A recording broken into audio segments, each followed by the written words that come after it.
We're reading a book that hasn't even been released yet, and I hope you guys are really excited because this is my favorite series. So make sure you subscribe because there's new videos every Tuesday, Thursday, and Saturday, and there won't be any spoilers in this video, so you can just sit back, relax, and I hope you guys enjoy. I decided randomly that I wanted to come outside and read, and I grabbed my blankets and stuff because it is cold, but the one thing that's kept me from being getting the winter blues is getting outside. So I'm just gonna try to keep doing that. And yeah, I have Into the Dark by Jessa Hastings. I can't wait to read it. If you missed why I have Into the Dark, it's because my husband will literally go to the ends of the earth to just make me happy, and he reached out to 1,000,001 people to get me this book. If you guys missed the Christmas vlog where he surprised me with the gift, go back and watch it, because this is actually my first Christmas without my dad, and we have always been just a very close family, my siblings, everyone, and it's been really hard. But even though it's been really hard, I feel like books have been my escape just to feel better, and this is the book. I literally can't get over it. I feel, I'm gonna get emotional. I just really don't want to. I feel like books have been an escape for me just to feel better whenever I'm really struggling with my dad not being around for the holidays. And he reached out to the publishers. A bunch of people told him no. Literally, so many people told him sorry, we're not giving out ARCs. It's not happening. And he just blew up 1,000,000 accounts because he was I don't really know how to make this happen for you, but I want it to happen for you. He's obviously telling me this after Christmas. But he reached out to 1,000,001 people, and finally somebody said yes, but they told him that the book Into the Dark wasn't even bound yet. They didn't have physical copies. They were just doing ebooks and stuff, and he was I want a physical copy. I do have a Kindle, but I feel I really gravitate towards just physical books. And let me show you guys why this book is so special. I'm already 100 pages in, and so if you guys want the first half of this little chat with his book and reading it and stuff, I will link the video below of when I first got it. I started Christmas Day. I couldn't just not read it. So there are a lot of things that make this book special. The first thing that makes it special is I have a little personalized note in the inside. It says, "Dear Shaughnessy, wishing you and Brady a very happy Christmas. Love, Jessa and the Magnolia Parks team." Now you can see this is not written in pen. This is literally typed, and it's because the book was not bound. So they had to actually bind this book together. You can see there's no what's it called? You know, the ending of a book on the side when you put it into your bookcase, it's not there. You can't even see anything. There's also no back cover. This is literally paper, freaking cardboard or something. And the front is also the same, so I have to be very careful with it. I actually bent it a little bit so you can see there's a crease down the middle. So I have to just be very, very careful. Also the back, because it's paper, there's a couple smudges on it, and it's already starting to I don't know, just get some wear and tear. So I have to be very, very careful. But guys, it is literally the whole book. It's 700 and something pages. I cannot get over it. So we're gonna read this together. Now the series is a 5-star series for me. I rated books 1 and 2 a 4.5 out of 5 stars, and I think I didn't rate those 5 stars because I was really getting into Jessa Hastings' writing. She writes very differently than other people. I feel her writing is very lyrical, almost feels poetic, and I really got used to it, loved it, and then I read the last 2 books in the series and rated both those 5 stars. I can already tell this is going to be a 5-star book. Unless something happens that just shakes me to my core and changes my mind, I can already tell. I usually have a sense about a 5-star. Usually 50 pages in, I can tell if a book's a 5-star book or not. And 100 pages in, I can tell if I'm going to like the book and rate it highly or not. And this book, I'm 99 pages in, and I can already tell it's going to be a 5-star book. It's so good so far.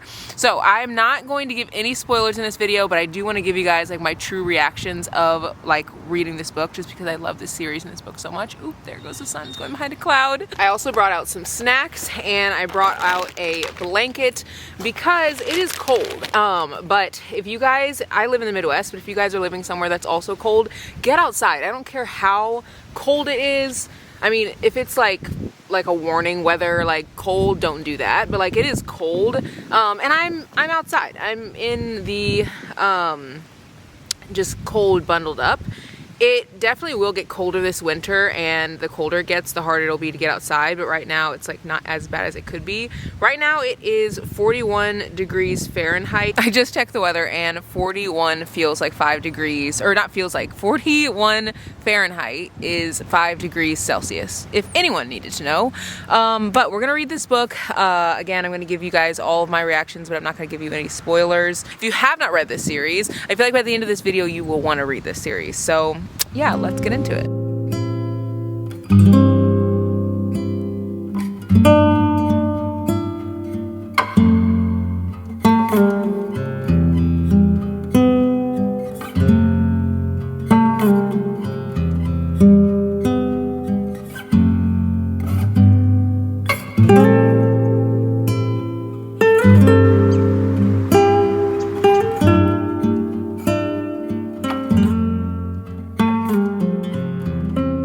I'm on chapter 11 on page 111, and I need a book for Henry. And if you guys don't know who Henry is, like if you've never read the series, pretty much Henry is just like one of the guys in the friend group, but he is like so freaking sweet. I swear every guy who's in a friend group that's like nice, his name is Henry. Like in the series, what's it called? The one with Icebreaker and Wildfire, isn't the new third book called Daydream, and isn't it about like Henry? It's not his name, Henry. He's like super nice, and I just don't know what it is about the name. And I swear authors want you to be obsessed with characters named Henry, but Henry in this book is incredible. He's BJ Ballantyne's brother, and BJ is one of like the main characters. I hope that she makes a book for Henry, but I just don't think that she, like, I think I've heard that she said that, like, maybe I'm making this up, but I thought that she said that she's like done with the series after she makes like another Daisy Hates book, and she wants to like go on to something else. But I feel like this series should be like the Addicted series. Like Kristen and Becca Ritchie like drew that thing out. Like they made like a series with the main characters, and then they made a series with like the kids from the main characters, like the main characters' kids. This is how that's how this series needs to be. Like I think that this book is the best book so far. I mean, I'm like just getting into it, but it's the best book I think out of all of the books so far. Now I could change my mind by the end, but I genuinely think that this is the best one. Granted, the other last two that I read were literally 5-star reads, and I think if I read the first 2 books again, I would probably also rate those 5 stars. But Henry needs a book, so I'm really crossing my fingers that like people are so obsessed with Henry in this book, because he's getting like a lot of like, I don't want to say airtime, but he's like getting a lot of like focus. I'm hoping that she sees that people are obsessed with him, and then she like makes a book for him. And it could be like about his love life or something, and then she could like branch off maybe to other people, because I could see like why maybe you'd want to like wrap up on one character, because like there's a huge friend group and maybe you're just like their story is over, but there's so many other like characters that could be talked about. So I'm gonna cross my fingers that she like writes about Henry, and maybe we can like hype up his character enough. I just love Magnolia so much. There's a part in the book where she does something, and really it's not like a spoiler, but I don't want to spoil anything in this book, because I hate when people will like be like, it's spoiler free, and then you watch it and it's like, I didn't want to know anything. Like I literally didn't want to know anything that happens in the book. So I am truly, this is a true spoiler free video, and all my videos are like that. But she does something in the book, and she's like upset, does something in the book, and she doesn't think that people notice her, and so she like does it again, and that is so Magnolia. And it's like a very small thing, but like she just is like, I am center of attention. Like you will like recognize when I'm upset and recognize when I'm happy and like all the things. I'm on page 114 now, so I haven't gotten like much farther, but I swear every few pages I'm just like, I freaking love the characters in this. I love Magnolia Parks. I love just like all of it. I genuinely think that this book, like I will be surprised if this book comes out and like people don't like it. Like, I mean, I know that there's gonna be people who don't like it because it's just like, everyone doesn't like the same books, but I'll be very surprised if it doesn't get like a super high rating from everyone, because this book is so good. I forget just how, like, Jessa Hastings writes. Like, she makes you feel all the emotions that the characters are feeling. Like, I'm literally feeling what Magnolia is feeling in, like, every instance of this book, and that just makes them feel so real.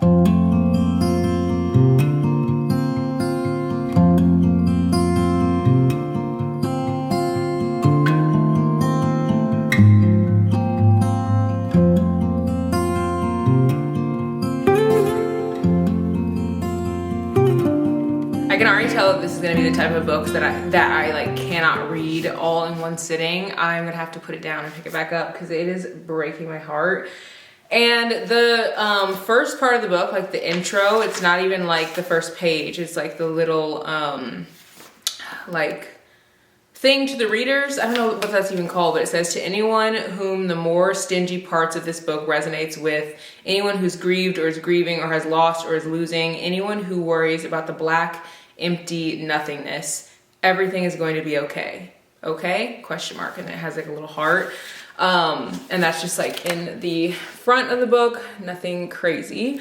And I feel like this is just going to break me because this is kind of like a foreshadowing of like the book and the way you feel while you read the book. I am feeling like, so I read A Little Life by Hani Yagahar. This is like kind of off base, but just bear with me. I did not like that book because I felt like the author was using trauma as a way to connect the readers with the main character. And it, like, I know people go through hardships like that. Like, I don't think that that's like uncommon, but it just felt like the author was using it as a tactic to like reel in the reader, because I mean, as humans, of course we're going to connect with people when they go through hard things. Now, that is not my typical type of reading. Like, I'm not a Sally Rooney reader. Like, you know, those more literary books, like that's just not normally what I read. But I say that in saying that Jessa Hastings has done such an incredible job of connecting you with Magnolia, and she's sharing what she's going through, but also you're getting more of how she feels versus like the actual things that are happening. And I can feel my throat tightening up. Like, you know, when you're about to cry, I can literally feel my throat tightening up because I'm feeling all of the feelings that she's feeling, but Jessa also is like making you, I don't want to say making, but I feel like how she's feeling is something that so many people can relate with or relate to. And I think that maybe Jessa is like wanting you to feel those feelings because so many of us have felt them or are feeling them. And I'm just like feeling it in my heart. I don't even know if this is making sense, but I think that she is uniting us in a way that I feel like most authors can't do. And her writing is just brilliant. I can't get over it, but I am definitely gonna have to put this book down and pick it up and then put it back down again and pick it up again, because it is hard. It is very hard to read this. I'm on page 147. I do have a book haul I want to show you guys. I have been sitting on these books for a minute because I've been wanting to show them in a video and I just like keep forgetting about them. And so we're gonna open this up now. I always get so excited about book hauls, but I swear I do not want to put down the book that I'm reading. So, I mean, it's gonna take me a minute probably to get to these. So I probably won't read these until the new year. But I picked up 3 books, and I've really been trying to get books by authors that I've never like heard of before or read before. And the first book is called This Guy for Me, and it's a best friends to lovers novella by Marzi Opal. And I think one of you guys actually recommended this book. And it says, Liam O'Connell and Mabel Garcia have a lot in common: big dreamers, white chocolate lovers, supernatural movies, and TV show enthusiasts. Oh, and they're both hopelessly in love with each other, but haven't had the courage to confess it yet. High school pen pals turned texting best friends. They've been inseparable for 2 years. Their friendship packed with laughter and heartwarming banter. But things are beginning to change now. Mabel is getting impatient with her need to finally see Liam in person, and he's too busy hiding behind his walls. Every time Mabel asks him to hang out, Liam finds a way to dodge her attempts, until a chance encounter at the local bar leaves them with mixed emotions and unresolved feelings. Can Liam get over his insecurities, or will he lose the girl of his dreams before he's even had her? And this is pretty short. It's only 135 pages. And then I also picked up this book called Holding Back the Years by Kasha Thompson. And this author, what did she write? She wrote something. I think she wrote Sight Unseen, and I still haven't read that book yet, but this one's a little bit shorter. And you guys know how I am about reading new authors. I'm very weird about it. Like, I have to read like a short book first. I feel like it gets me like invested in the author, and then I read the longer books. But this one says, every great love starts with a story. Serafina Jacobs is a smart, inquisitive writer who, after financial difficulties and a failed relationship, finds herself back in her childhood home with her overprotective parents as landlords. She now spends her days working at the local newspaper and her nights watching Jeopardy with her parents on the couch. Serafina is stuck in a well-worn rut. The only bright spot in her weeks are the Sunday visits with her grandfather and listening to his stories about yesteryear. August Gardner is tired of being dismissed by his 5 older sisters. After losing the battle to keep his mother out in an old folks home, he decides to move back to Michigan, hoping he can rescue his mother from a lifetime of bingo nights and magic shows. But to do that, he needs to get his career on track. He's putting all his eggs in one basket by opening his own auto repair shop. When Serafina and August meet, what started out as a much needed one-night stand turns into something neither of them expected. The two are falling for one another, but when Serafina stumbles onto a big secret, it could stop the giddy freefall, sending them crashing to the ground. They say the truth can set you free, but the truth also has the power to tear you apart. This looks so good. You guys know I love reading books that are like diverse and by Black authors. And then I also picked up Our Ride to Forever, and it's a Honeywood Fun Park novel by Julie Olivia. And this one says, sometimes the best rides are unexpected. Orson McKenzie didn't want a relationship. Perfect, neither did I. But what started as a fun ride with no commitment turned into hitching our cars to the same train. Orson needed my insurance, I needed his tax break. So we signed a piece of paper to make me his not-so-blushing bride. Forever was never the destination until Orson unexpectedly changed course, and we found ourselves on different tracks. Now it's 7 months later, I've lost my apartment, and luckily for me, my husband still has a heart of gold and a spare bedroom. I can move in with my fake husband, right? How hard can it be? Except I'm having a hard time overlooking how his eyes undress me and the way his voice rasps when he calls me sweetheart. And the more time we spend together, the more I see through his happy-go-lucky exterior. He needs someone in his corner, and for once, maybe I need someone in mine too. I shouldn't fall in love with my husband, but my heart might be thumping to the bumpy tune of Forever. This looks so cute. All these books look so good. Also, the covers of these are giving like summer. I just love like fluffy, happy reads and like fluffy books. So yeah, I feel like these are the types of books I like after like heavier, more emotional books like the one that I'm reading. So yeah, I figured you guys would like this little book haul. I am gonna go outside and watch the sunset, I think, and read for a little bit more before the sun goes down.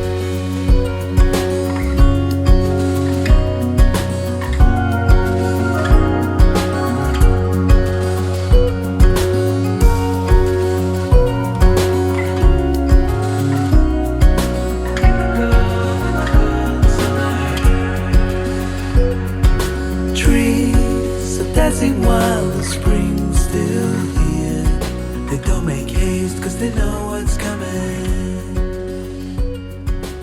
I put a bow in the back of my hair and I feel like it looks kind of silly right now. I've been like wanting to partake in the little bow trend, but I usually keep my hair in a bun, so I figured that would be like the cutest way to do it. But now I like feel like it looks a little silly. I don't know. Let me know what you guys think. But that's not why I was thinking about chatting. I was thinking about chatting with you guys because I literally cannot stand Magnolia's parents. I don't think I have hated them in other books as much as I hate them in this one. And I think it's giving me a newfound appreciation for Magnolia and her like, I don't know, she's just had to really like go at life alone in a lot of ways. And I think I realize it in other books, but I'm realizing it so much more in this, which I think is giving me just like a whole new perspective of her as a character, like her leaning on other people but not really wanting to fully like trust them and be vulnerable and stuff. Because I mean, if your own parents, you like can't really trust them, then like who do you trust, you know? And like those are the first people that we feel like we should be able to wholeheartedly 100% trust. So I don't know, it's giving me a newfound appreciation for her for sure. Also, we need to have a moment for this sunset because it's so pretty. And I don't know, if you guys are new here, you probably don't know that we bought a lake house. So this is literally our backyard and we see this every night, and I feel so grateful to be able to see this. That's just like the top of our dock covering. And Bane loves to come out here too. He like loves to just like smell all of the smells and hear the birds and stuff. You can hear water like rushing down, and this is like one of my favorite places to come out and read.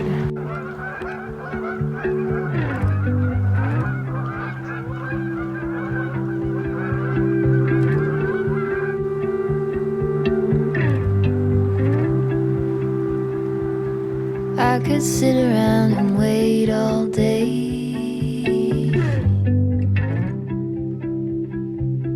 You lay easy on my mind, like a candle I just burn away.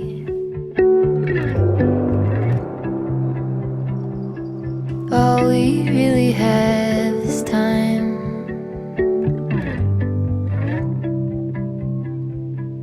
All we really have is time.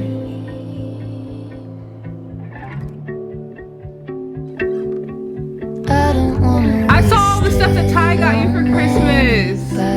He's so sweet. He's so sweet. All those books, oh my god. He got all those for you just for Christmas? Just for Christmas. That is wild. Yeah.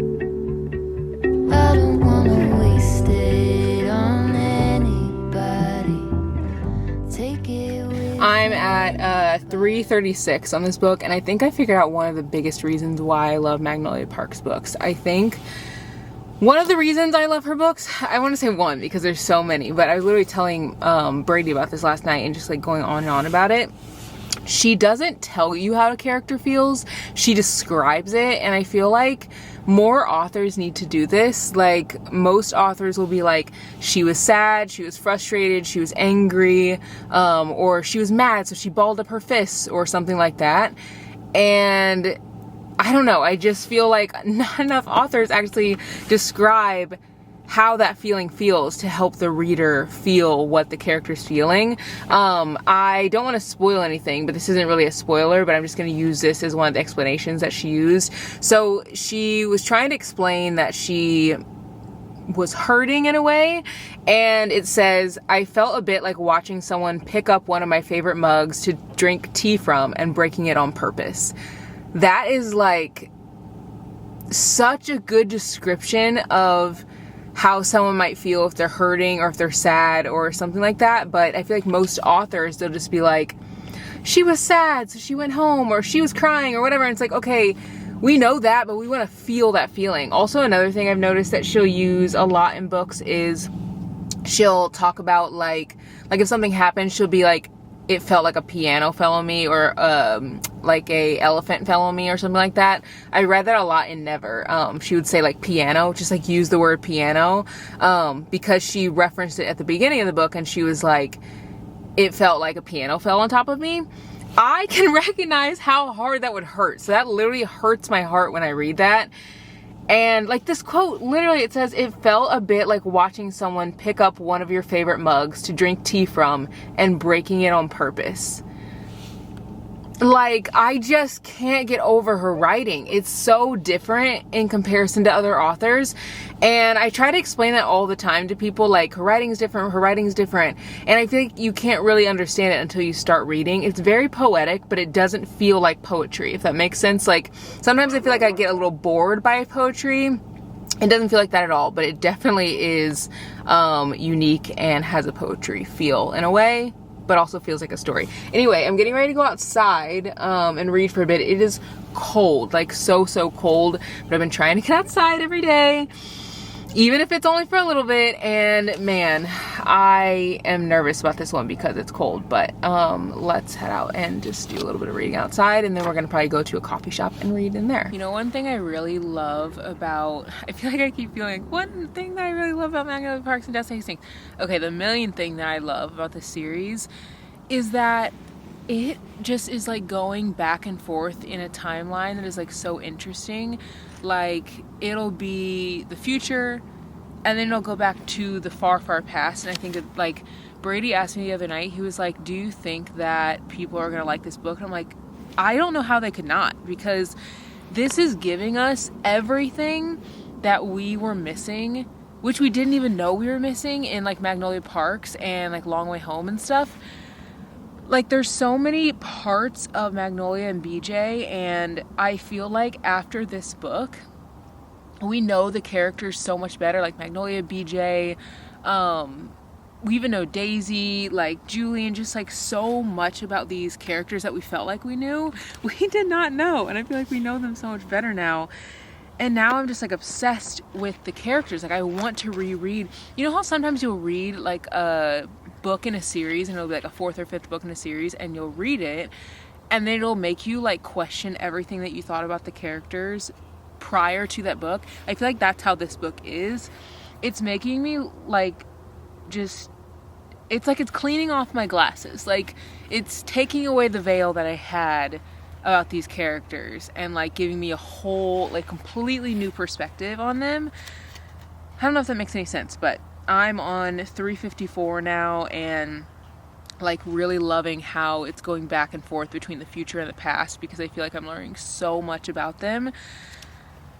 I also think it's wild that I finished 354 pages, which is like the average number of like a regular romance book. And I am not even close to being done with this book, but I don't care. Like, I want it to go on forever. Like, if this were a 1,000-page book, I would be so happy. So one thing about this book is you don't have to worry about the length, because it is so like, it's so fast paced. Like, there's stuff happening left and right, and it's like drama and crazy, and but then it's also like not, and there's stuff happening like with characters that you wouldn't really expect.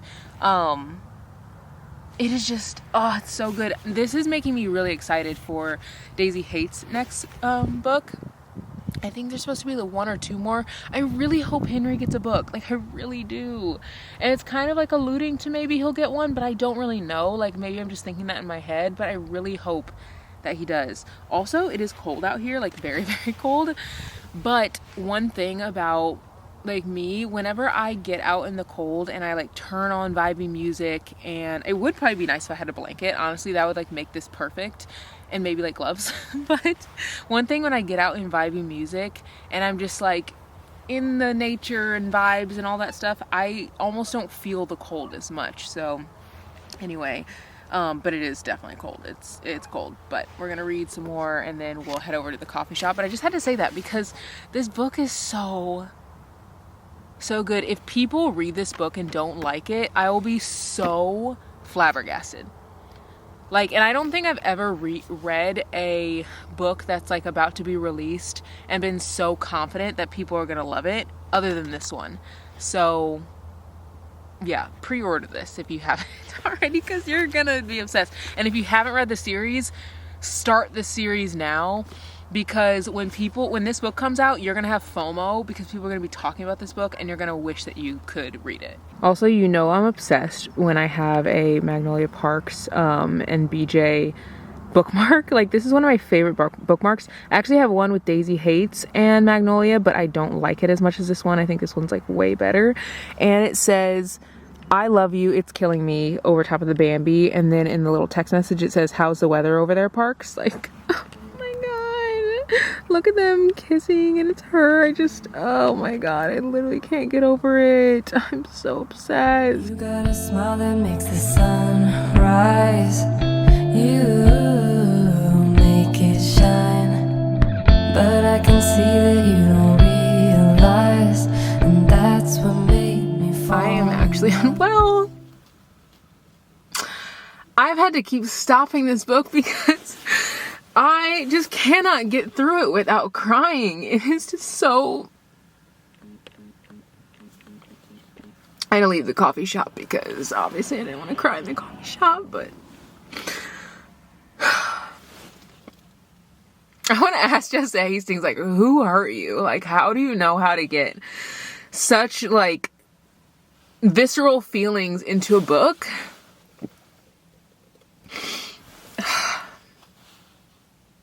I don't think I've ever, like, sobbed as much as I have reading the Magnolia Park series, because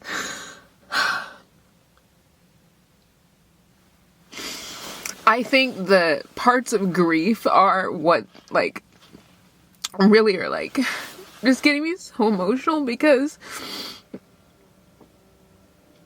I don't want to give any spoilers, but, like, obviously you guys know that this book deals a lot with grief and, like, working through that. And I think one thing that I've, like, really struggled with my grief of my dad is feeling, like, just so scared that something's gonna happen to someone else in my family, because, like, obviously my dad's gone, and, like, you just never really think that someone's gonna be gone. Like, they just kind of feel like they're gonna be there forever, especially, like, your parents.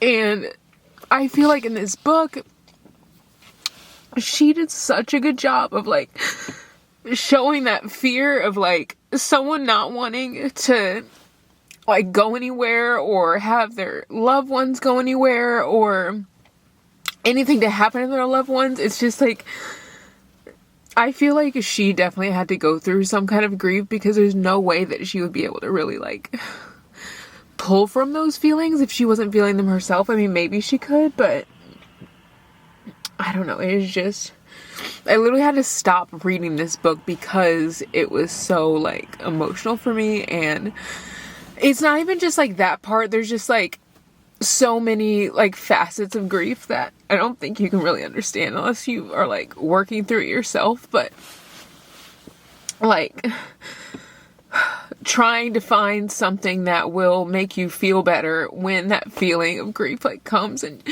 it's not, like, going away, and so you just keep trying, like, one thing after another and after another, and it's, like, not working.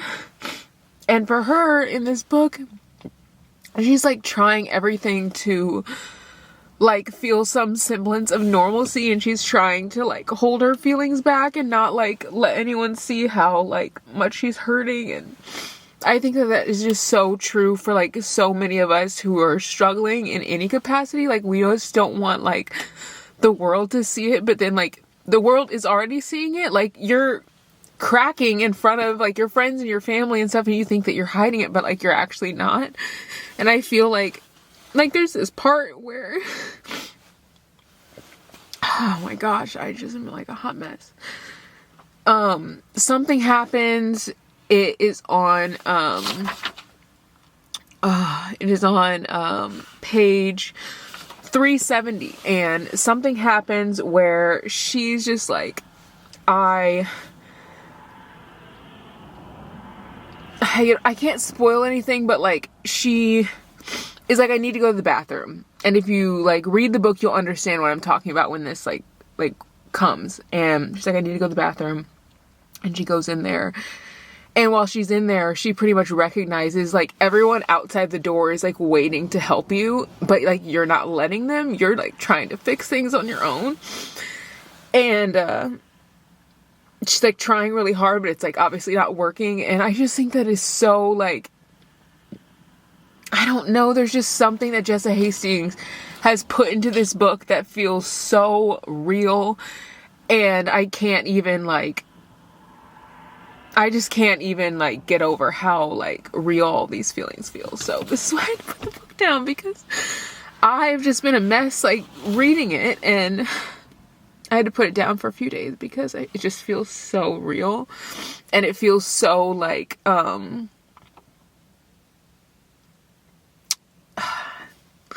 it feels like I'm feeling her pain, and I think in a way I am, because I'm going through the things that she's going through. But I also think that anyone who reads this book will feel the same way, because all of us in a way are Magnolia, and, like, you'll understand once you read the book. But I think that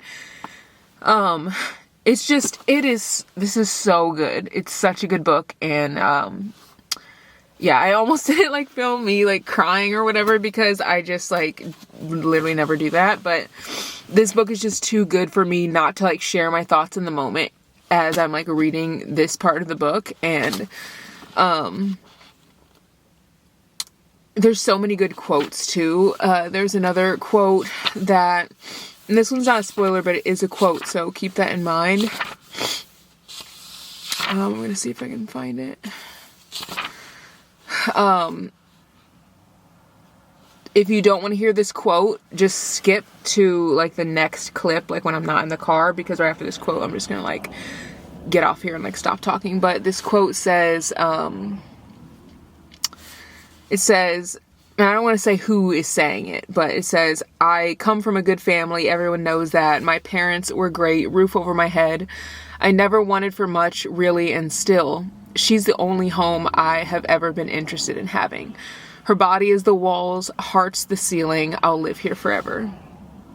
And that is just so beautiful. And that is on page 356 and 357. There's just so many quotes like that in this book. But anyway, I'm going to get out of this car and go home and read more of this book, but I'll probably check in with you guys tomorrow. I decided to come outside to read because I just want to do this more on my lunch. I used to do it a lot and then I stopped because it got cold. So now I have my coat on, I have blankets and everything, and I'm like coming out on my lunch. And there's something about coming outside on my lunch that's like 10 times better than like coming out at night. I don't know, it just feels like I'm not missing the whole day, you know what I mean? So like if you are like working in an office space or something and you like take your lunch, hold up in like a office copy room or like a kitchenette or whatever, go outside. Just like take your lunch outside. You get an hour break or 30-minute break or whatever, just literally step outside even if it's cold. Find a bench, bring a blanket if you have to, just like sit under it. It is so nice. It is so nice. Let me show you guys my lunch and then I want to give you guys like a quick update for this. This is my lunch and it just looks so good. I put ground turkey in here and then I also put what else did I put in here? I think we have some Brussels sprouts, some carrots, and some zucchini. And these are just like little power bowls. I think these are really nice if you like don't really know what to eat for lunch, but you want to eat something like fairly healthy and like filling and stuff. I always get so full from it. But anyway, that's neither here nor there. I feel like if you are just like a big reader, I think reading outside, there's something really magical about it. And so I've just like really been enjoying it. I think I enjoyed it more last winter, but I want to do it more this winter. We still have a long way to go till winter's over, so I think that this will be a good way for me to like just really like enjoy life and not like let it pass me by and get like too nostalgic for summer. But anyway, this book, the growth of these characters is actually unreal. Like I don't even understand how Jessa could like make so much character growth and make it actually believable. Like I think sometimes a lot of authors will like make a character grow, but it seems like they're growing too fast, or like they seem like they're not even themselves. I don't know if that makes any sense. Like, you know, if there's like a character who's like a bad villain or something at the beginning of a book, and then by the end of the book they're like this angelic perfect person, sometimes I'm like, that's not really believable. That's not like real life.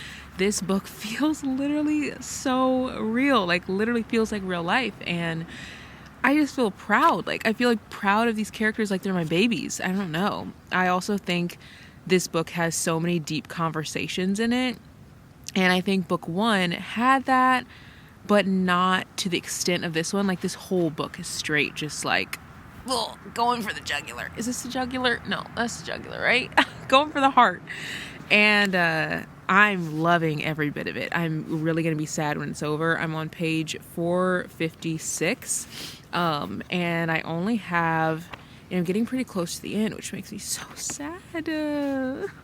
I also don't know what else could be in store for this book, just because, like, I feel like we've done everything, you know, but it's not boring at all. Like, I just am, like, I don't know what else could come in the next, like, 250 or so pages. So, anyway, I am really enjoying it. I kind of want to look at the last page. I'm looking at Jess's part. I'm not, like, reading any of the book.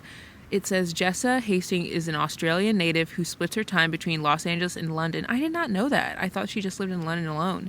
2 cats and a dog, next a horse. This week, as she writes this, her favorite food is sushi and Arnott's mint slices. Over this past summer, she really began a love affair with Coca-Cola, regular not diet because yuck, and she has been binge watching Modern Family at a rate that would make one wonder if she has a job when actually she has several. She obviously uses author biographies as a sort of time capsule for her present moment because she otherwise doesn't know how else to write them. Thank you and sorry. I don't think I told you, but Jessa commented on my post that I made on Instagram with like the Christmas gift that Brady got me, and she said, wishing you the merriest Christmas in the universe and hoping your next year is peaceful and magical and full of good deep soul rest and tummy hurting belly laughs and just so much joy that it starts spilling out of your pockets. All my love. I literally said okay, crying, because how special. Like I just think she's an incredible writer, but even the way that she just like makes comments and stuff is like so writer like Brady was literally like, that is something that a writer would say. And it was really sweet. But I'm gonna get back to reading this and I'll keep you guys posted as I like continue to read it. But I think I'm gonna do a little book haul whenever I go inside, because I have some books that I want to show you guys, and I always feel like it's fun to add in a little book haul into videos. So I'll show you guys that whenever we get back inside. Also, before we go back inside, I want to give a little appreciation for our backyard. I just feel so grateful for like living on the lake. It's so nice. Just being able to like be back here with Bane and stuff and like read and just like eat food and hang out literally right by the water feels like a dream. I have like the biggest book haul in like book haul existence. Well, not the biggest ever, but I have a ton of packages that I want to show you guys. But one of the things I actually got from one of my friends, so I'm going to show that to you guys first because I didn't even realize she got this for me, and it's been sitting with like my packages because I have a lot of stuff like with work that sometimes it takes me a while to open. And she sent me this card. Her name's Chandrika. We've been friends since like, I don't know, since probably college. We worked together, and she sent this card. It's really sweet. It says, Happy New Year, Shaughnessy, you've been on my mind much. Well, I guess I won't read the whole thing, but it's pretty much for like New Year's. And she said she went to a bookstore, and while she was there, she thought of me. And I just think that that is like the sweetest thing when a friend is just like out of the blue. Like this is literally the most out of the blue like gift. She just like thought of me and like got it. I don't know. I just was like, that's so sweet. It's not my birthday. It's like literally nothing special. And so she got this for me. Let me show you guys what it has in it. I'm opening it at the same time as you guys are seeing it. This is Skylark Bookshop, which is the bookshop that she went to. I'm gonna have to look this up online because any bookshop that she says is good. It's like somewhere that I need to go. And then she got this little thing for the new year, these little like things. She got 2 of those. And then she got this book that says 150 bookstores you need to visit before you die. A selection of 150 of the most remarkable bookstores in the world, each having a unique story to tell, from New York to Singapore and from Paris to Rio, by Elizabeth Stamp. Enjoy. I am so excited to look through this. I'm gonna link this if I can find it, and I will link it from Skylark Books. Oh my God, there's so many bookstores, and there's pictures of each one in there, and it says the cities that they're in. This is the coolest thing. Like Powell Bookstore in Portland, Oregon is a bookstore I've wanted to go to for a really long time. I actually am taking a trip to a bookstore really soon, to a bookstore I've never been to. You guys are gonna be shook when you guys figure out where I'm going. I'm just gonna like tell you guys whenever I get there. Just cause you never know if something's gonna fall through, you know what I mean? If it falls through, then I guess would like tell you later, but like I wanna keep it a surprise. It's gonna be really fun. But this is the coolest thing. I am really excited to look through this because look at these bookstores. Oh my God, I'll have to show you guys this close up. This is such a sweet gift. Let's get into the little book haul. I actually have an Amazon book haul coming next week, I think, so be on the lookout for that. You guys will see even more books that I got. This says on the front, please fix your box, because someone knocked off our like mailbox or something and like left it on the ground, and we did fix it, but I guess they were just like over bringing it to our front porch. They only had to do that like once or twice. So but I got the book Fix Your Own Good by Samantha Downing, and on the back it says the US Today best-selling author of My Lovely Wife is back with the latest sneaky thriller set at a prestigious private school complete with interfering parents, overeager students, and one teacher who just wants to teach them all a lesson. Teddy Crutcher has won Teacher of the Year at the elite Belmont Academy, home to the best and the brightest. He says his wife couldn't be more proud, though no one has seen her in a while. Teddy can't really be bothered with a few mysterious deaths on campus that are looking more and more like murder, or with the student digging a little too deep into Teddy's personal life. His main focus is pushing these kids to their full academic potential. All he wants is for his colleagues and the endlessly meddlesome parents to stay out of his way. If not, well, they'll get what they deserve. It's really too bad that sometimes excellence comes at such a high cost. And I actually own the book. No, I don't own My Lovely Wife, but I own another book from Samantha Downing. I just haven't read it yet. I bought it literally because it looked really easy to read. But I've been in my thriller era. I feel like after I get done with Into the Dark, I'm immediately gonna read like a bunch of thrillers, just because I've been like craving more good thrillers after reading the book by Cherie Lapina called Everybody's Lying, I think is what it's called. Then I picked How to Honeymoon Alone by Olivia Hale. And this says, you guys, I just love my fluffy romances, okay? This is a Paradise Island, two strangers, the attraction they never saw coming. When Eden dumped her cheating ex before the wedding, the last thing she expected was to go on their tropical honeymoon alone. But with no refunds possible, she packs her budget guidebook and broken heart and sets off. She plans to relax on the beach, swim in the ocean, and drink cocktails until she feels like herself again, or falls over, whichever comes first. What she's not expecting is the Bruce, handsome stranger who sits down at her table on the first night. Philip Meyer is a grumpy alcoholic, or workaholic, not alcoholic. Oh my God, literal red flag. And so irritatingly cynical that it makes her forget she's grieving just to prove him wrong about the world. The two have nothing in common except trying to forget what they've left behind. The luxury resort isn't too big, and fate soon pushes them together again and again. Catamaran cruises and midnight swims give way to late night room service and whispered nothings. Maybe opposites really do attract, but every vacation has to end, even the very best ones. Can these two opposites make it last? So I got that one, and then I picked up this. I don't even know what are in these boxes because like I bought them all not together. So I just like bought them kind of like randomly throughout the month, and then I'll just like let them kind of like sit for like a day or two until like the rest of the books come in. But I got these two books, and this one is one I've heard so many people talk about. It's called That Summer Feeling by Bridget Morrissey. And it says, when a divorced woman attends a sleepaway camp for adults only, she reconnects with a man from her past only to fall head over heels for his sister instead. I think that's like a great synopsis. I love when books have like short synopsis like that, so you don't need to like read the entire back of the book. But so many people have said that this is a good book, and it's like colorful and fun, and it's also like a summary book. And then this book I got is called Chaos Theory by Nick Stone. And it says, scars exist to remind us of what we've survived. Detached. Since Shelby enrolled at Windward Academy as a senior and won't be there very long, she hasn't bothered making friends, but what her classmates don't know about her can't be used to hurt her.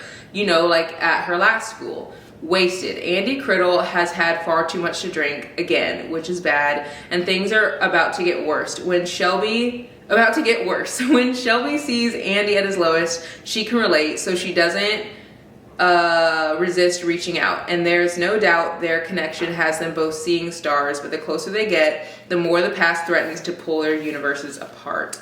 This is a YA book, and it just looks really cute. And then one more box I have. Also the big mirror behind you. If you guys want a link to it, I can link it below. I love that mirror so much. It's so nice to like be able to see my full outfit. I feel like for the longest I couldn't see my full outfit because I didn't have a long enough or wide enough mirror. And it's nice, like whenever I'm getting ready to go to dinner or something, I can like literally see everything. So this box, oh my gosh, guys, I got so many good books. I've been really trying, like I said, to get more books by like Black authors, indie authors, and this book is called, oh, I got 2 books. The first book is called All the Fighting Parts, and this is another YA book. It says 16-year-old Amina Conte has always believed in using her words as her weapon, even when it gets her into trouble. After cursing at a classmate, her father forces her to volunteer at their church with Pastor Johnson. But Pastor Johnson isn't the holy man everyone thinks he is. The same voice Amina uses to fight falls quiet the night she is sexually assaulted by Pastor Johnson. After that, her life starts to unravel. Her father is frustrated that her grades are slipping, and her best friend and boyfriend don't understand why the once loud and proud girl is now quiet and distant. In a world that claims to support survivors, Amina wonders who will support her when her attacker is everyone's favorite community leader. When Pastor Johnson is arrested for a different crime, the community is shaken and divided. Some call him a monster and others defend him, but Amina is secretly relieved. She no longer has to speak because Pastor Johnson can't hurt her anymore, or so she believes. To regain her voice and sense of self, Amina must find the power to confront her abuser in the courtroom and in her heart and learn to use all the fighting parts within her. Wow. Wow. Now, this is written similar to like the Poet X. It's written kind of like poetry, which isn't my favorite, but I do think this is going to be a good one just because the storyline itself seems like really, really powerful. And then I also picked up Songs of Irie, and this book, all these covers are so beautiful. It says it's 1976 and warring political parties in Jamaica have made the divisions between the poor and the wealthy even wider. Irie and Jilly come from very different backgrounds, but the two bond through a shared love of reggae, spending time together at Irie's father's record store, listening to so-called rebel music. A budding romance between the two girls complicates things further as the push and pull between their two lives becomes impossible to bear. For Irie, fighting with her words and her voice is her only option. Blood is shed on the streets in front of her every day. But Jilly, from the heart of Kingston, where lush mansions remain safe behind gates, can always choose to escape. Can their bond survive this impossible divide? Asha Ashanti Bromfield has written a compelling, emotional, and heart-trending story of friendship during wartime and what it means to fight for your words, your life, and the love of your life. Wow. All these books just look incredible. And don't ask me how I found these books because I literally don't know. I scour the internet for books by Black authors and books that are just like books people aren't talking about. So I got a lot of good ones here. I haven't really heard anyone talking about these 6. So yeah, anyway, or 7, I guess I could say, from the one that I got from my friend. Let me show you guys the inside of this one. Oh, I'm gonna move these books out of the way so you guys can see the inside of this one. I just think it's so neat. This is what it looks like. And then on the inside, oh my gosh, I've been to this one. Exile and Books. I think I've been to this one in Chicago. Yeah, I've been to Semicolon Books. That is so funny. I literally opened it up to the page on Chicago, and I've been to these 2 bookstores. How cool. And then there's a bookstore in Savannah, Georgia, Washington, D.C. And I love the pictures. Like, could you imagine doing like a bookstore tour where you're just like traveling all over the world, going to different bookstores? This is the one that she was talking about. Oh my god, this is also wild that I opened up the books into the one that she just went to. Skylark. Oh my god, that looks so pretty. Now I definitely want to go to that one. That one looks like absolutely beautiful. All of these are so neat. This one's in Boston, Massachusetts. Look how like pretty that is. It's outside, like industrial. Oh my gosh. Wow. I think this is the coolest book. I will link this if you guys want to pick it up for yourself. I think it's just the coolest, and it would be a really great gift to someone who loves books. I don't think I'll get over how incredible of a writer Jessa Hastings is, because now I am so excited to read the next like book by her. Even though this one isn't even released yet, but I'm on page 560, and there's a point where Christian comes in the room and everyone kind of like gasps and something happens and now I want to read the next book. Like, oh my gosh. And I love Magnolia Parks, like probably is like, she's probably my favorite character and I think her books are my favorite, but I love Daisy Hates' books too. But I'm always just like so ready for another Magnolia Parks book. And now I'm like, I'm ready for another Daisy Hates book. I did hear that Jessa is gonna actually put out 2 more Daisy Hates books, and this is the last Magnolia Parks book, but that makes me so freaking sad. Like, I could literally cry just thinking about it. Like, it makes me so sad because this world is just so incredible. I don't know if you guys knew this though, there's actually going to be a TV show. I think the same like producer who produced Euphoria is gonna like create this series into like a TV series, and I cannot wait. I am a little nervous that they're gonna like not do it right, because it has to be done well for it to be like lovable, and it has to be like very similar to the books. And there's one thing that I'm kind of nervous that they like won't be able to pick up, and that is their like inner monologue, because I feel like it shares so much about who they are, but like obviously people can't hear their inner monologue, so I don't know how they're gonna like be able to get that across in like TV form, but I cannot wait for it. And I think that that's gonna be like the highlight of my year whenever it like comes out. And I'm not even a big TV girl. Like, I cannot keep up with shows to save my life. Like, I've wanted to watch the the Daisy Jones and the Six series, because I love the book. Haven't watched it yet. I watched the first season of The Summer I Turned Pretty. Haven't watched the second one yet, but I want to watch the second one before this summer because I love the books. I think I rated them all 4 stars. But again, every time I sit down to watch something, I'm like, I could be reading instead. So I don't know if I'm actually gonna like, I'll watch it when it comes out, because I think that that series is one I like just will be too obsessed with not to watch. But this book is so good. Like I said, I'm on 560. There's only 707 pages, so I'm almost done.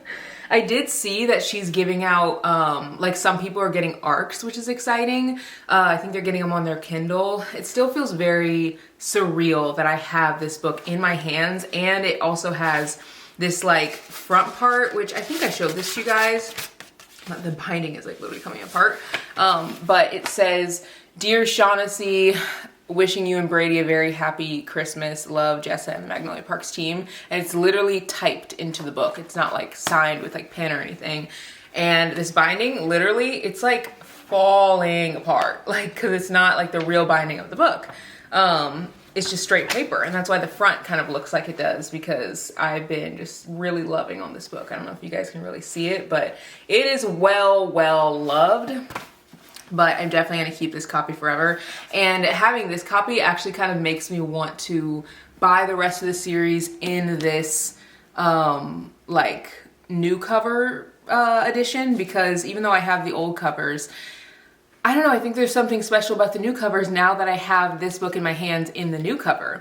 A lot of people don't like this cover, but I think I like it because it is just so like nostalgic to like early 2000s, Confessions of a Teenage Drama Queen era, Princess Diaries era, what's her name, Meg Cabot, like those type of books. I feel like that era we were so like obsessed with reading, and we were reading all of these like fluffy fun books, and a lot of them look like this. And I feel like a lot of books are going to start coming around to looking more like this. Like, you guys can see now that a lot of books look like, let me give you guys an example, like this. They have like cartoons on them. They're like very colorful, and that's like kind of the trend right now. I feel like everyone is kind of making their books look like this, which these are so cute. But again, I think that styles come and go, and the old style used to be like this. Like, you would see books with people on the cover. And now you don't really see books with people on the cover anymore. You see either cartoons, or you see something like this that's like words, and it has just like some kind of like cool design on the background. And I think we're gonna get more of this in the future, more like taking it back to the roots and like the nostalgia, because as we get older, I think we're gonna wanna connect to our childlike self even more. And so, I don't know, I think she's ahead of her time. It kind of makes me think of like Beyonce when she came out with like her new album and everyone's like, oh my God, like, I just like, some people didn't like it. Some people loved it. Some people were like, she needs to go back to like her old style. Like, I liked that better, like Destiny's Child vibe, or, you know, Halo, Love on Top, like that kind of vibe. And now they're like, a lot of people are like, oh, well, her music is like, you know, you can vogue to it, but it's not really something that you just like turn on to just chill. But I think that she's ahead of her time, because if you're seeing now a lot of I was gonna say creators, but a lot of artists are creating music that is similar to that vibe. And I think that I don't know, the artists, the authors, the people who are just willing to take a chance on themselves and try something different, I think that those are the ones who start the trends. And I think it's easy to stick with what is already trending. But usually by the time that you're sharing a book or sharing a song or sharing a picture or whatever that's on trend, the trend is already almost out the door. It's like heading that way. So I think that this is cool. And I also think that it's cool that you can still get the original covers, because I have all the original covers. You can buy them on Blackwell's, and they're still available. And her publisher said that she will be able to have both covers in perpetuity, like literally forever.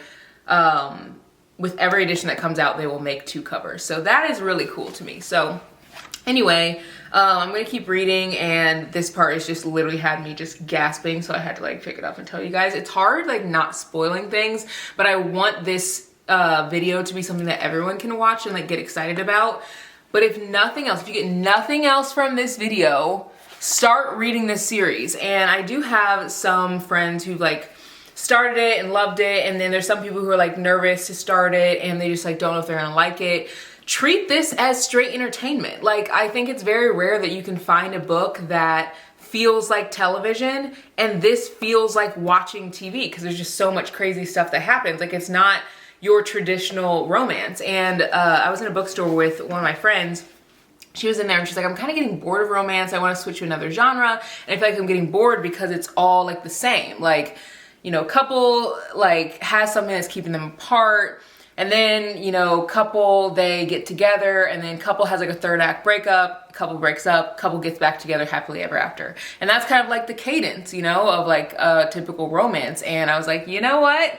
That is true, but there are romances out there that are not like that. So we went, it was in Barnes. We walked over to the romance section, and I was like, read this book. I haven't like heard if she likes it or not, because I don't know if she started that one. I also gave her Love in Other Words, because I was like, even though this is like kind of typical, like what you would normally see, it still is such a sweet story. And I feel like there isn't one person that's like read it and not liked it that I've like recommended it to.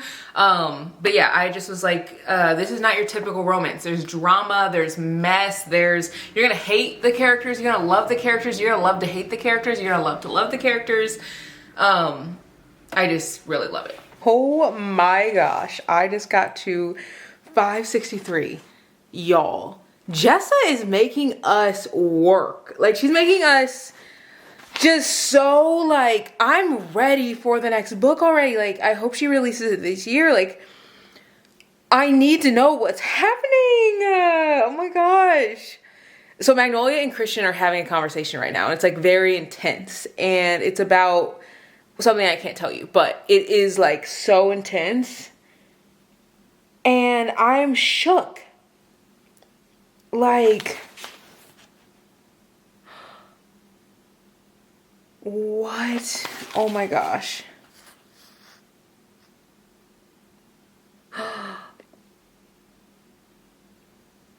Oh my gosh. I just finished the chapter. I'm on 68. I'm shook.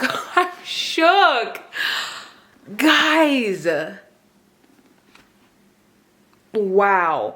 There's so much in this book, and I just know that these last few pages are gonna be a lot. And I'm only on 64. Like, I feel like I'm sweating. Like, I need to, oh my gosh. That chapter just like shook everything that I thought the next book would be. Wow. Now I need to read the next book, like literally ASAP. Oh my God. Oh my God. my god. There's something we're not getting here. Like, after Magnolia has a conversation with Christian, she goes and has a conversation with someone else because, you know, Magnolia, she's already in everybody's business all the time. And there's definitely something that we don't know yet. And I think we won't figure out till the next book, because Magnolia, when she's having a conversation, she was like, there's something that, like, you're not telling me. And it's very obvious that, like, there's just not, like, the whole truth isn't there.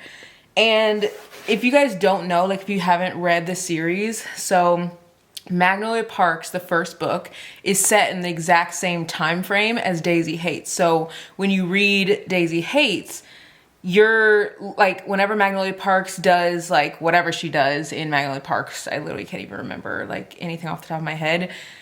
At that same time, Daisy Hates is, like, living her life. And so, like, when they have dinners and stuff together and you, like, see Daisy, like, you get to see it from her perspective. It's the same time frame. Like, I thought before I read the books that Magnolia Parks would be, like, first, and then the next book would, like, be a continuation. No, it's the same timeline. So, like, in this, when Christian's having, like, drama, that means that in the book Daisy Hates, like, all that drama is happening. We just haven't, like, figured it out yet. If that makes any sense at all. I think that's kind of cool, because I feel like a lot of authors will write books where it's like a continuation. Like, okay, this book's over, and then they'll give, like, a little synopsis of, like, what happened in the last book, and then they'll, like, continue on the years. No, this is the same time frame, but it's just from a different perspective. So I think it's so cool because they have different friend groups. So they don't really overlap a ton, so you don't feel like you're reading the same story. You're just getting, like, bits and pieces of the same story. So, like, in this, whenever she's, like, having this conversation that's, like, super, super, like, intense with Christian, there's some stuff that's going on with Christian that we don't know about yet, but we're gonna figure it out in the next book. Like, oh, Jessa Haitians is a genius. I cannot. I'm on 567, so I'm not even that far. I'm on 569, and I, like, two characters are, like, yelling at each other.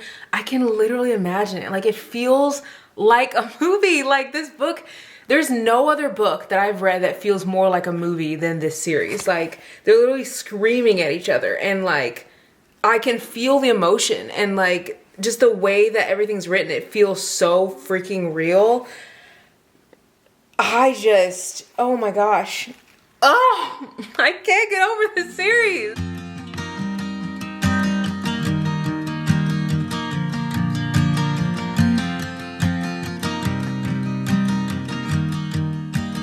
This book is stressing me out. I need to know what's going on in the other universe, in Daisy's universe. Like, what the heck? Oh, I'm 577, and I just am, like, so confused. Like, I need to know what's going on. Like, I feel like Magnolia being, like, a little nosy girl, like, who wants to be in everybody's business. Like, now I see why she wants to be in everybody's business, because there's so many unanswered questions. Oh.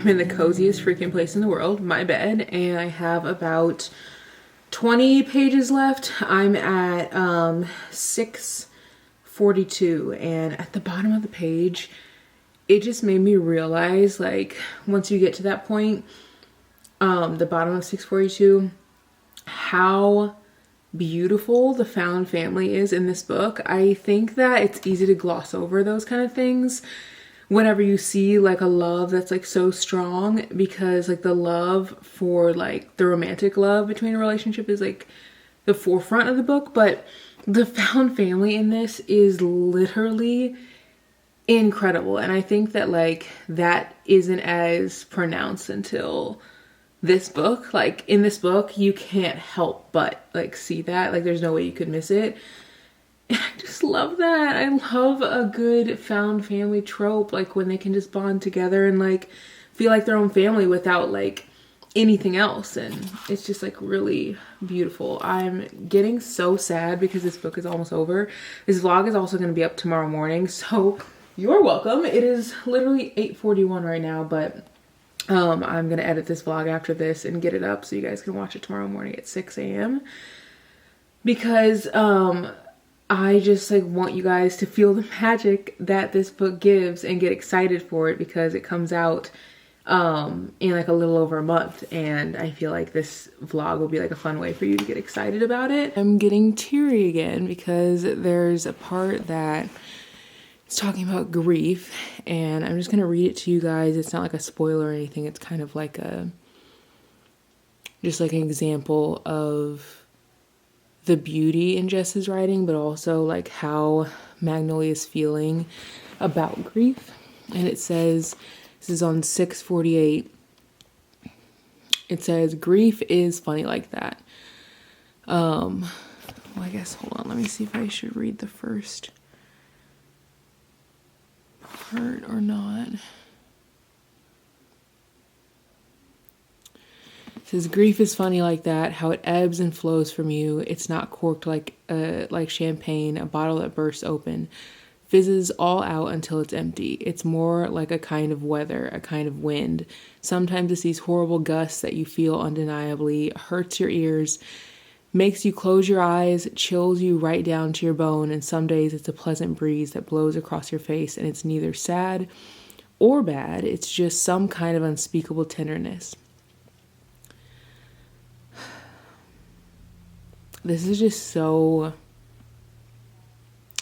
beautiful. Like, this book, the way it talks about grief is so visceral. Like, I feel like as I'm reading it, I can feel all the feelings that are being like written about, but also I just feel so like connected to the characters.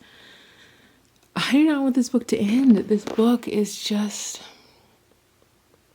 it feels like more than a book. And Brady was actually asking, he's like, do you think that you love this one better than the rest of the series? I'm like, oh yeah, it blows them out of the water.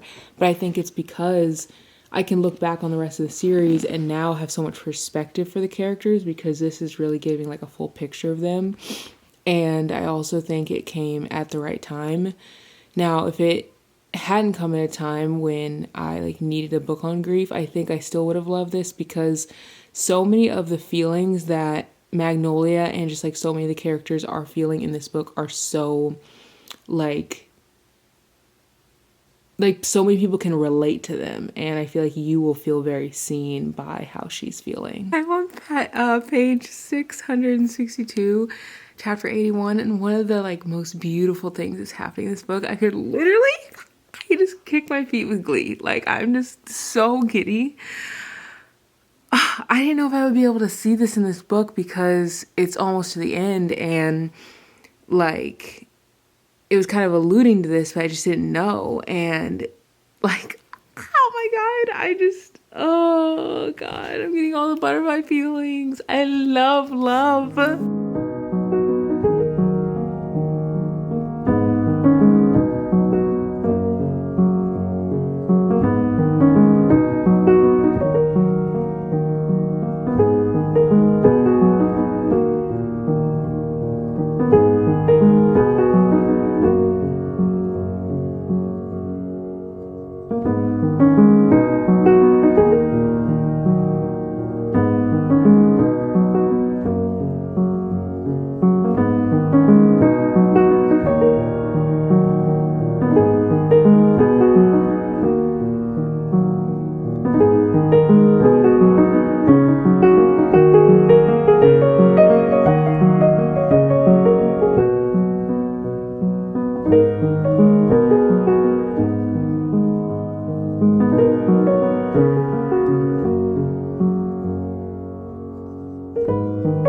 I cannot say enough good things about this book. This was 700 pages that felt like 200 pages. It went by so fast. I could literally read it again and enjoy it just as much.